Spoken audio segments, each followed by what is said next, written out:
हम्म तो मैं बात कर रहा हूँ। देखो, एक तो चीज़, पहली चीज़, मैं अभी जिस बारे में स्टडी कर रहा हूँ वो है स्टैटिक सेट थ्योरी। देखो, तीन चीज़ों के बारे में मुझे स्टडी करनी है। एक सेट थ्योरी, ठीक है। सेट थ्योरी का मतलब ये है स्टैटिक चीज़, उसके बारे में। स्टैटिक चीज़ मतलब कि जो पैटर्न दे, रिकॉग्नाइजेशन दे, इंटेलिजेंस दे, ये सारी चीज़ें होगी सेट थ्योरी में, जिसमें फंक्शंस पर बात करते हैं। सेकेंडली, जब कोई फंक्शन इरेलेबल हो, इरेलेबल मतलब कि वे स्थिर नहीं हो बल्कि बदल रहा हो समय के हिसाब से, चलता हुआ फंक्शन हो। वे जब मैं बात कर रहा हूँ एक फंक्शन की, स्टैटिक फंक्शन की, this is the set theory. जब मैं बात कर रहा हूँ एक चलते हुए फंक्शन की, this is the rate of function, मतलब फंक्शन इरेलेबल है। ऐसा फंक्शन जो कैलकुलस द्वारा फाइंड हो। कैलकुलस में हम क्या पढ़ते हैं, किसी चीज़ की दर को मापते हैं। और थर्ड आता है प्रोबेबिलिटी ऑफ फंक्शन। फंक्शन की क्या प्रोबेबिलिटी हो सकती है। तीन स्टेज है मेरे जो मैं पढ़ूंगा। सेट थ्योरी में मैं अभी बताऊंगा, जैसे कि फंक्शन में टाइम मशीन थीसिस, ये भी आई कैसे मेरे दिमाग में अभी। देखो, लिख तो मैं इसके बारे में पहले ही सोच रहा था कि मैं इसके बारे में लिखूंगा, पर अभी मेरे दिमाग में ये ऐसा आई, मैंने मूवी देखी एक, बैक टू द फ्यूचर। हाँ, मानता हूँ पुरानी है, पहले भी देख रखी होगी, क्योंकि मेरा इंटरेस्ट हो रहा था वो टाइम से, तो मैंने देखी। This is the circumstance. अब मैथमेटिक्स कैसे यूज़ वर्क करेगी और कैसे आप एक इन्वेंटर कहलाओगे, तो दो ही चीज़ चाहिए, मैथमेटिक्स, लैंग्वेज। लैंग्वेज मतलब सर्कमस्टेंस। सर्कमस्टेंस क्या था, मैंने विजुअल्स देख लिए। अब उसमें मैं कैसे, मेरे विजुअल्स देख के मेरे दिमाग में क्या आया, अच्छा टाइम मशीन बनानी है, उसके लिए क्या चाहिए, एक abstract mind. Abstract mind mathematics द्वारा अप्लाइड होगा। मैथमेटिक्स क्या है, योर लॉजिक। तो हम लॉजिकली समझते हैं क्या फॉल्स होएगी और कैसे टाइम मशीन बन सकती है। जब मैं बात कर रहा हूँ टाइम मशीन बनाने की, टाइम मशीन बनाने की, तो टाइम मशीन बनाने की थीसिस बड़ी सिंपल है। टाइम मशीन बनाने की थीसिस बड़ी सिंपल है। देखो, मान लो मैं एक सर्टेन पॉइंट पे हूँ। टाइम मशीन दो चीज़ों पर काम करेगी। एक फंक्शन पर, ये क्या फंक्शन होगा, फंक्शन होगा कि जब टाइम को हम पॉज कर दें स्टैटिक वर्ल्ड में और एक स्टैटिक वर्ल्ड में कन्वर्ट कर दें। जैसे ही मैंने टाइम को पॉज करके एक स्टैटिक वर्ल्ड में कन्वर्ट कर दिया, 30% काम मेरा यहीं कंप्लीट हो गया। बिकॉज सपोज करो मैं एक टाइम पर हूँ, एक टाइम से मैं दूसरे टाइम पर जंप मारने की सोच रहा हूँ, तो जंप मारने के लिए मेरे पास पाथवे भी तो होना चाहिए। यही बात, जब आप टाइम मशीन बना रहे हैं, आप एक जगह से दूसरी जगह टाइम ट्रैवल करना चाहते हैं, हो सकती है, बट आपको चाहिए एक बॉडी। फॉर्मूला लाइक डायप्लोटिक थीसिस लगी। अब ये थ्योरी क्या चाहिए, वो बॉडी क्या चाहिए। If you are not body, यदि तुम्हारी बॉडी नहीं है, योर बॉडी नहीं है, आप एक काम कर सकते हो, टाइम मशीन बना के ट्रैवलिंग करके पीछे पहुंच जाओ या आगे पहुंच जाओ। वहाँ पूरी दुनिया में आप अपनी दुनिया देख लो, पीछे या आगे पहुंच जाओ। जैसे पीछे या आगे पहुंचोगे, यदि उस वर्ल्ड में आपकी बॉडी एग्जिस्ट नहीं करती, बॉडी एग्जिस्ट करने का मतलब ये है, यूँ मान के चलो जब आप टाइम ट्रेवलिंग कर रहे हो, डेट मीन आपकी सोल ट्रैवलिंग कर रही है, आप ट्रैवलिंग नहीं कर रहे। ये एक सिंपल कैलकुलेशन है, simple calculation, time travel is the possible. But कैसे? आपकी बॉडी टाइम ट्रेवल नहीं करेगी, बल्कि आपकी कॉन्शियसनेस ट्रैवलिंग करेगी। फिर से बता देता हूँ, मैं गलत बोल रहा हूँ सब में। आपकी बॉडी ट्रैवलिंग नहीं करेगी, बल्कि आपकी अनकॉन्शियस ब्रेन ट्रैवलिंग करेगा। What is the unconscious brain? Unconscious brain मतलब कि वो ब्रेन, अभी के लिए ये मान लो, वैसे तो वो वास्तविक हमारी एक तरीके से सोल होती है, कि सोल कहाँ होती है बॉडी की, वो अनकॉन्शियस ब्रेन में होती है। अनकॉन्शियस ब्रेन मतलब कि वो ब्रेन जो कोडेड है कि हाँ आप हो, आप जैसे इंटेलिजेंट हो, सुपर इंटेलिजेंट हो, इंटेलिजेंट हो मतलब गॉड ऑफ इंटेलिजेंट हो। वो ट्रेट आपकी सोल में कैच है, वो सोल आप में ट्रेट रखती है, बट आपका कोई रूप नहीं है। वो जिस रूप में जाएगी, माँ के हिसाब से व्यवस्थित होकर अपने आप को वापस अपनी सोल में कन्वर्ट कर लेगी, मतलब अपनी प्योर कॉन्शियसनेस में कन्वर्ट कर लेगी। मतलब कि एक ऐसा डेटा जो कि मेमोरी चिप की तरह अनकॉन्शियस ब्रेन में स्टोर होता है। बस ये जो डेटा है ये एब्स्ट्रैक्ट होता है। एब्स्ट्रैक्ट का मतलब लॉजिकल डेटा होता है, फैक्ट्स हमेशा इसमें से गायब हो जाते हैं। आसपास का वातावरण, जैसे मैंने कहा मैथमेटिक्स इज द, अगर मैथमेटिक्स आर्ग्यू कर रहा है तो लॉयर, मैथमेटिक अगर वो नेचर को ऑब्जर्व कर रहा है तो this is scientist, physician. Mathematics समाज और मनी को देख रहा है तो इकोनॉमिस्ट। ठीक है, तो ये इकोनॉमिक्स इन सब चीज़ों को हटाकर मैथमेटिक्स ट्रेट अपने अंदर स्टोर करके अनकॉन्शियस ब्रेन, योर सोल भी मैथमेटिक्स, एक गणित की है। ठीक है, जब बात आ रही है शरीर की, तो शरीर भी मायाओं का रचा हुआ है, और समय भी नियति है। हम समय पे समय तय कर रहे हैं, पर समय खुद में ट्रैवलिंग नहीं कर सकता, बट आपकी अनकॉन्शियसनेस ट्रैवलिंग कर सकती है। जब मैं बात कर रहा हूँ, आपने कोई ऐसा डिवाइस बनाया जिसके बेस पर आप ट्रैवलिंग कर रहे हैं, आपकी बॉडी नहीं जाएगी वहाँ पे, तो वहाँ करना क्या है? स्टैटिक फंक्शन में यही बात करते हैं, हमें बॉडी वहाँ पे या तो उपलब्ध करानी है, मतलब होनी चाहिए वहाँ पे बॉडी, या वरना आपकी अनकॉन्शियसनेस एक फिक्स टाइम पीरियड तक, ये यूँ सोचो फिक्स टाइम पीरियड, वो पता है कितने साल का होता है फिक्स टाइम पीरियड? अनंत काल तक का फिक्स टाइम पीरियड होता है। मतलब जब तक आप टाइम बीत के वापस उस बॉडी के टाइम पे नहीं आ जाओ। लेट अस सपोज मैं आज 2026 मान लो 27, ये वैसे मैं 25 में बना रहा हूँ, लेट अस सपोज मैंने 27 में बना ली टाइम से। मैं गया तब जब मान के चलो पहला मानव पनपा भी नहीं था, मानव भी नहीं पनपा था। यदि मेरी बॉडी के रिलेटेड कोई अनकॉन्शियस, मेरे ब्रेन के रिलेटेड कोई बॉडी होगी जो उसे कैपेबल लगे, तो उसमें चले जाएगा। वरना वो नेचर के 5 तत्व, नेचर के 5 एलिमेंट्स होते हैं, उसमें मिल जाएगा। मतलब एयर में, air has consciousness but unconsciousness रखती है एयर। जैसे एयर में मिल गया, अब मैं वायु के रूप में घूम रहा हूँ, चीज़ों को देख रहा हूँ, समझ नहीं रहा, मेरे सामने मानव सभ्यता बनी, सब चीज़ों का ज्ञान हुआ अनंत काल तक। वापिस 2027 आया, अब मेरी बॉडी बन चुकी है, अब मैं पास्ट सब कुछ जानता हूँ। पास्ट में कुछ चेंज नहीं करा मैंने, पास्ट में सब कुछ जानता हूँ।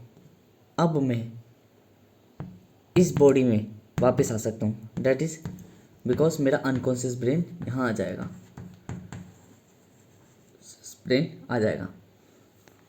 That mean let us suppose मैं 2027 में 19 वर्ष का हुआ और मेरे अंदर एक प्रेत आ गया। प्रेत क्या है? कुछ नहीं, वो मैं ही हूँ। टाइम ट्रेवलिंग करके मेरी कोई बॉडी नहीं थी, गलती से मैं अपनी बॉडी, मतलब कि कोई बॉडी का सोर्स ही नहीं बना के गया, और सोर्स ना बनाने के कारण मैं अनकॉन्शियसली, बॉडी ना होने के कारण मेरी अनकॉन्शियसनेस नेचर में डिकोडिंग होगी। नेचर के 5 एलिमेंट्स में रिकॉर्डिंग होगी और उन 5 एलिमेंट्स के फॉर्म में घूम रहा हूँ हर जगह, ठीक है, जो भी स्टेट लग रही है मुझे, मतलब I am the natural God, मैं नेचुरल गॉड के फॉर्म में घूम रहा हूँ। ये मैं क्यों कह रहा हूँ, क्योंकि यहाँ पे अभी ये मैं जो बात कह रहा हूँ अभी इसलिए कह रहा हूँ, कहने को तो मैं बैक टू द फ्यूचर देख के मूवी उनकी रिलेटिव बात करता है, मैं रियल बात कर रहा हूँ कि रियलिटी में वर्क कैसे करेगा, because I am abstract mathematician. अभी तक का सारे फंडामेंटल है, इसमें कोई एरर नहीं है, अभी आएगी भी नहीं एरर, क्योंकि मैं जब सारी ब्रांचेस जोड़ दूंगा आपस में कनेक्टेड कर दूंगा फिर मैं एरर शो करूँगा। क्या एरर शो करूँगा अभी दिखाता हूँ। एरर्स तो यही है जो मैं बात कर रहा हूँ कि बॉडी नहीं है, 5 एलिमेंट्स में आप ट्रांसफ़र हो जाओगे, ठीक है, जैसे एयर हो गया, वाटर हो गया, या आसपास के थल, मिट्टी हो गई, आकाश हो गया, आसमान, आसमान मतलब डिस्प्लेइंग प्रकाश की फॉर्म में, ठीक है, प्रकाश भी टाइम पीरियड तक आता है एक, उन फॉर्म में आप, ठीक है, तो आप इन एलिमेंट्स में फॉर्म हो जाओगे, ठीक है। जब आप इन एलिमेंट में फॉर्म हो रहे हो आपके अनकॉन्शियसनेस इन में डिकोड हो जा रही है, आपकी बॉडी नहीं है बिकॉज, तो ये अन्य वो एलिमेंट्स के फॉर्म में आप वो डिप्लॉय हो रहे हैं। तो बाद में जब मान लो 2027 में 19 वर्ष का हुआ तो मेरी अनकॉन्शियसनेस मेरे अंदर तुरंत घुस जाएगी, बिकॉज मेरी बॉडी आ चुकी इस समय। कहने को मैंने अनंत काल तक का वो ले लिया ज्ञान, ठीक है, अनंत काल, क्योंकि जब तक मानव सभ्यता चालू नहीं हुई थी मैं तब पहुँच के तब से एयर की फॉर्म में, वाटर की फॉर्म में, अलग अलग फॉर्म में देख ही रहा हूँ, देख ही रहा हूँ, देख ही रहा हूँ, पर कर कुछ नहीं सकता, ठीक है, कर कुछ नहीं सकता। हवा के झोंके डाल रहा हूँ तो हल्के हल्के लोगों को लग रहा है हल्के हल्के, वो भी मेरी एनर्जी कंसंट्रेशन पर डिपेंड करता है, अनकॉन्शियसनेस पर डिपेंड करता है वो कैसी हवा झोंके डालती है। जैसे जैसे मेरी बॉडी पास आती रहेगी, बॉडी पास आती रहेगी उसका इफेक्ट ज़्यादा होता चल जाएगा आसपास, वो वीक होने लग जाएगी, बॉडी वीक होने लग जाएगी अनकॉन्शियसनेस, बिकॉज वो ट्रांसफर होएगी मेरी बॉडी में। जब मैं मानव सभ्यता के शुरुआत में पहुँचाऊँ तब मेरी अनकॉन्शियसनेस इतनी पावरफुल है कि जब वो 5 एलिमेंट्स में तूफान, आंधी, गॉड की तरह काम कर सकती है, मतलब मैं चीज़ों को क्रिएट भी कर सकता हूँ, मैं सोल भी क्रिएट कर सकता हूँ एक। पर जैसे जैसे मेरी बॉडी के पास आऊँगा मैं, मेरी अनकॉन्शियसनेस धीरे धीरे वीक होती चली जाएगी और एक टर्म में इतनी वीक हो जाएगी कि वो उस बॉडी को छोड़ के, एलिमेंट्स के फॉर्म छोड़कर मेरी बॉडी में वापस चली जाएगी और मुझे वहाँ पे नॉलेज आ जाएगी। ये तो होगी स्टैटिक बॉडी। फिर भी मैं क्या करूँ, अब मैं मान लो फ्यूचर में गया, फ्यूचर में भी मेरी बॉडी कोई एग्जिस्ट नहीं करती, ठीक है, बट मेरे आने वाले कोई पीढ़ी दर पीढ़ी कोई ना कोई तो इरेलेबल पैदा होगा, कोई ना कोई तो ऐसा ही एलिमेंट पैदा होगा जिसके कोड मेरे से डिकोड कर रहे हो। ये कोड क्या है, मेरे अनकॉन्शियसनेस को कैपेबल हो वो बॉडी। देखो रियलिटी क्या है, मान के चलो, लेट अस सपोज मेरा ब्रेन ही है, यदि मेरा ब्रेन जितनी हाई फाई वो करता है, जैसे मैं अभी से हार्टेज में बताता हूँ, हार्टेज में मतलब कि जैसे एक होगी गीगा हर्टेज, एक होगी मेगा हर्टेज, ठीक है। अब ये मान लो फ्रीक्वेंसी चलती है, ये तो मैं बहुत कम फ्रीक्वेंसी बोल रहा हूँ, इससे हाई फाई फ्रीक्वेंसी। अब ये जो फ्रीक्वेंसी चल रही है, मान के चलो मेरी बॉडी है गीगा हर्टेज वाली, वो मेगा हर्टेज वाले फंक्शन रेडियो में चल जाएगी, भोग के रख देगी उसे, ये कैच ही नहीं होगी। क्यों, गीगा हर्टेज एनर्जी ज़्यादा एनर्जी है, तो उसके लिए कैपेबल बॉडी चाहिए। क्या कैपेबल बॉडी मोटी तगड़ी ऐसी बॉडी होती है? ना ना ना ना, कैपेबल बॉडी सूखी साखी होती है। क्यों, ब्रेन सारी एनर्जी, ब्रेन की नर्व सेल्स इस तरीके से बनी होती है कि ब्रेन अपने अंदर एनर्जी खींच रहा होता है, ना कि बॉडी को देता। इसलिए वो कितना भी खा ले, दुबला पुतला और वो रहेगा, उसका ब्रेन ज़्यादा पावरफुल होगा। तो ऐसी कैपेबल बॉडी फ्यूचर में मिलेगी तो ठीक है। और मान के चलो लेट अस सपोज पूरी मानव सभ्यता के समाप्त हो गया, कोई दिक्कत नहीं, कोई ना कोई एलिमेंट्स की फॉर्म में तो रहूँगा मैं। तो फिर मैं उल्टा प्रोसेस चलूँगा, उल्टा प्रोसेस मतलब समय के हिसाब से धीरे धीरे धीरे करके मैं और ताकतवर चला जाऊँगा। एक समय ऐसा आएगा कि मेरी एंड पॉइंट आ जाएगी, पीक पे। वो पीक नहीं होगी, एंड नहीं होगा, पीक पावर आ जाएगी। वो पीक पावर क्या है, पीक पावर ये है कि मैं अपने अनुसार हल्के से अनकॉन्शियस, मेरी जो अनकॉन्शियसनेस है अब मैं से अनकॉन्शियसनेस क्यों कह रहा हूँ, कॉन्शियसनेस क्यों नहीं कह रहा, अब देखना है यहाँ पे क्या एरर है। ये अनकॉन्शियसनेस टाइम में ट्रैवलिंग कर सकती है, ठीक है। अब मैं इसे कॉन्शियसनेस क्यों नहीं कह रहा, अनकॉन्शियसनेस क्यों कह रहा हूँ, कॉन्शियसनेस ही होगी फिर तो मैं अपनी इच्छा से अपनी बॉडी को कहीं भी ले जा सकता हूँ, ये कॉन्शियसनेस करती है। मैं आपसे बात कर रहा हूँ, ये कॉन्शियसनेस कर रही है, पर ये जो प्रोसेस हो चुका है मेरे ब्रेन में, ये अनकॉन्शियसनेस है। मतलब कि अनकॉन्शियसनेस का काम है केवल किसी भी बॉडी में जाके कॉन्शियसनेस को पैदा करना, कॉन्शियसनेस को वापस रीजनरेट करना। अनकॉन्शियसनेस सोल है, गॉड है, ईश्वर है, परंतु वह आपकी चेतना नहीं है, कॉन्शियसनेस नहीं है, समझ नहीं है वह आपकी, क्योंकि समझ आपको वातावरण में ही आएगा कुछ भी चीज़, और आप बिन वातावरण के चल रहे हो।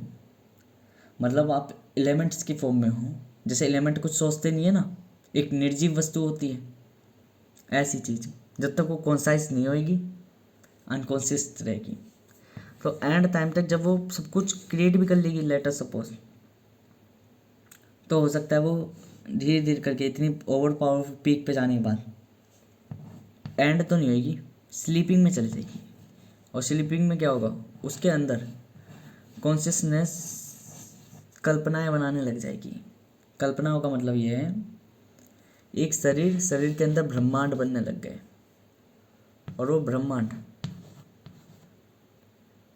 मेरे ही रूपक हो गए। जैसे सपने नहीं आते, सपने वातावरण को देखकर सपने आते हैं, और वो सपने वातावरण में ऐसे दिखते हैं, वही होगा कि अनकॉन्शियसनेस जितना भी ट्रैवलिंग करी है उसकी तरह कई सारे उसके अंदर ब्रह्मांड बन जाएंगे, बिकॉज उसका साइज भी बढ़ता चला जाएगा समय के हिसाब से, एलिमेंट्स इकट्ठे होते चले जाएंगे।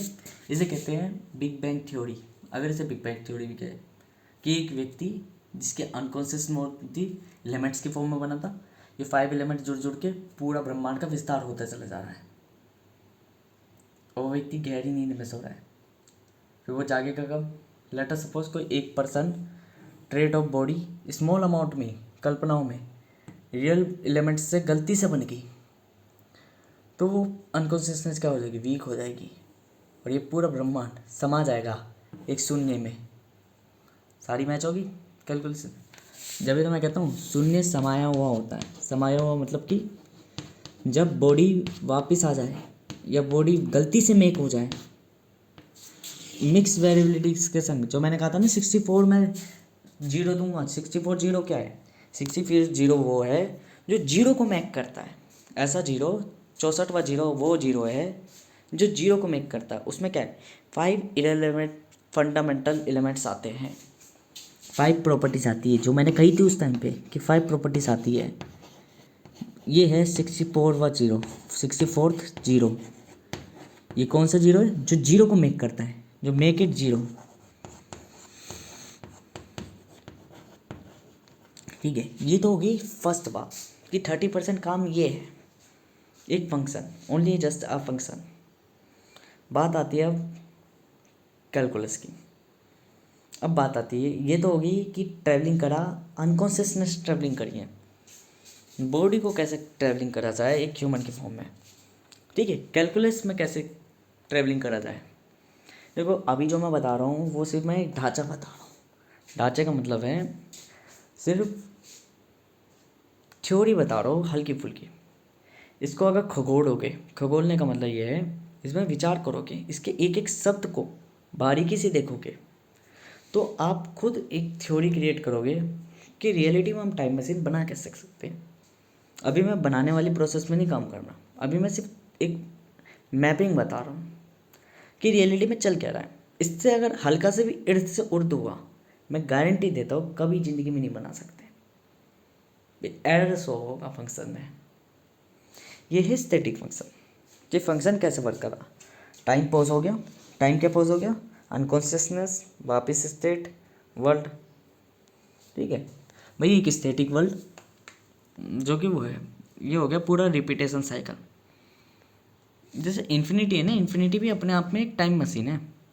क्यों, इन्फिनिटी में भी यही है एक फिक्स अमाउंट तक नंबर जनरेट होते हैं, फिर उसके बाद लूप में चलते रहते हैं। This is the infinity. एक फिक्स अमाउंट तक नंबर जनरेट होते हैं और फिर अपने आप लूप में चलते रहते हैं। This is the infinity. अब ये इन्फिनिटी क्या है? मैं कह रहा हूँ एक फिक्स अमाउंट में नंबर चलते हैं और अपने आप लूप में जनरेट होते रहते हैं। डेट मीन ये फिक्स अमाउंट जो है ये है स्टैटिक फंक्शन, टाइम पॉजिंग।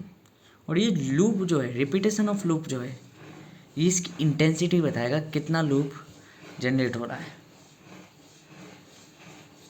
मतलब इसकी डेंसिटी बताएगा।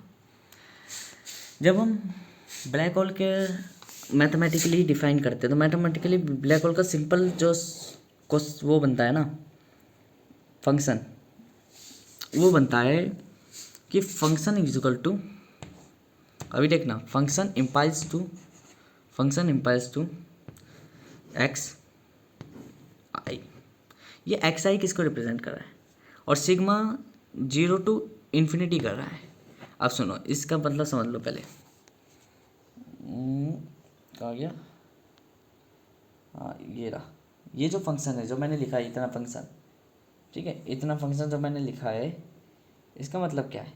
देखो मैं समझाता हूँ। इसमें जो एक्स है, एक्स डिनोट कर रहा है डेंसिटी को, ठीक है, डेंसिटी को। आई जो डिनोट कर रहा है वो है कॉम्प्लेक्स मॉड्यूल को। कॉम्प्लेक्स मॉड्यूल मैंने पहले बताया था, एक ही टाइम पे एक ही बॉडी का दो टर्म में, दो विभाजन में या अनेक विभाजनों में डिस्ट्रीब्यूट हो जाना डायमेंशनली, ठीक है, ये कॉम्प्लेक्स मॉड्यूल हो गया। अभी देखना ब्लैक होल कैसे बनेगा। ये कॉम्प्लेक्स बॉडी आई और ये 0 to इन्फिनिटी, मतलब ला अनलिमिटेड डेंसिटी, इंटेंसिटी इंक्रीज करके कॉम्प्लेक्स मॉड्यूल में एक ही टाइम पे एक ही वक्त में दो बॉडी में एग्जिस्ट रहना, एग्जिस्टेंस। कॉम्प्लेक्स मॉड्यूल, एक ही सोल दो बॉडी में कॉन्साइज रहना एक ही टाइम पे। Complex module, large amount of infinite density, aesthetic function, create an, क्या क्रिएट करेगा? एक टाइम लूप क्रिएट करेगा, ठीक है, टाइम लूप क्रिएट करेगा। इसका ग्राफ कैसे बनता है मैं बताता हूँ। मैंने लिखा है लार्ज अमाउंट में दो बॉडी, तो दो बॉडी कौन सा हुई, ये हुई इसकी डेंसिटी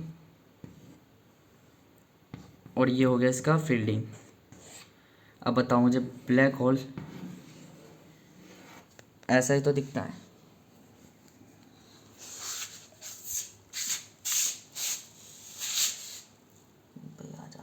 ये देखो, ये एक ही टाइम पे दो बॉडी, ये बॉडी दो नहीं है एक ही है, बस ये एक्सपेंडेशन में दिखा रखी है। ये लार्ज अमाउंट ऑफ डेंसिटी और ये उसकी पूरी फील्डिंग जहाँ से वो खींच रहा है, ये लार्ज अमाउंट ऑफ डेंसिटी है तो ग्रेविटेशन इसकी दिख रही है, ठीक है। वाकईत में ये दिखता है फेशियल फॉर्म में, ये डार्क सर्कल, ये क्लाउड जो इसके अंदर जा रहा है और ये लाइट को ऑब्जर्व कर रहा है, एक बॉल पॉइंट, ठीक है। ये बॉल पॉइंट का ये क्या है, ये रियल इमेज है। ये इमेज कैसे फॉर्म हो रही है, दो कॉम्प्लेक्स मॉड्यूल, एक ही है, ये एक ही सर्कल है, ये एक ही सर्कल दो इमेज में दिख रहा है। क्यों? दो कॉन्शियसनेस को फॉर्म कर रहा है। क्या है ये? Black hole. क्या रहा फॉर्मूला? यही फॉर्मूला है, sigma 0 to infinity, large amount of density, infinite density and infinite complex module, ठीक है, विद अ स्टैटिक फंक्शन। ये आ गई, ये है फर्स्ट थ्योरी। 30% कहाँ पे है ये तो मैंने बता दिया। Large amount of intensity density जो है ये ऐसी है। जब मैं बात कर रहा हूँ रेट की चेंज की, अब मैं बात करूँगा टाइम मशीन बिल्ड कैसे होएगी, टाइम मशीन में बदलना कैसे है, आप टाइम ट्रेवल कर कैसे सकते हो। ये मैंने बात करी कि टाइम चलेगा कैसे, आप टाइम ट्रेवल कर लोगे तो कैसे करोगे, किस फॉर्म में करोगे, किस स्टैटिक पोजीशन में करोगे टाइम ट्रेवलिंग। दूसरी बात मैं करूँगा इसी में कैलकुलस में कि रेट क्या है, आप टाइम टेबल करोगे कैसे? वहाँ मैं फंक्शंस पर बात करूँगा। फंक्शन मतलब कि वो फंक्शन जो इरेलेबल फंक्शन है, जो नंबर्स एलिमेंट्स जनरेट करते हैं, जो फैक्टर जनरेट करते हैं कि टाइम टेबल कब होगा कब नहीं होगा। ये तो वो है कि किसी ने टाइम टेबल कर लिया तो कैसे लूपहोल्स में जनरेट होगा, कैसे सीढ़ी को चढ़ के वापस अपनी पोजीशन पर आ जाएगा, एग्जिस्टेंस।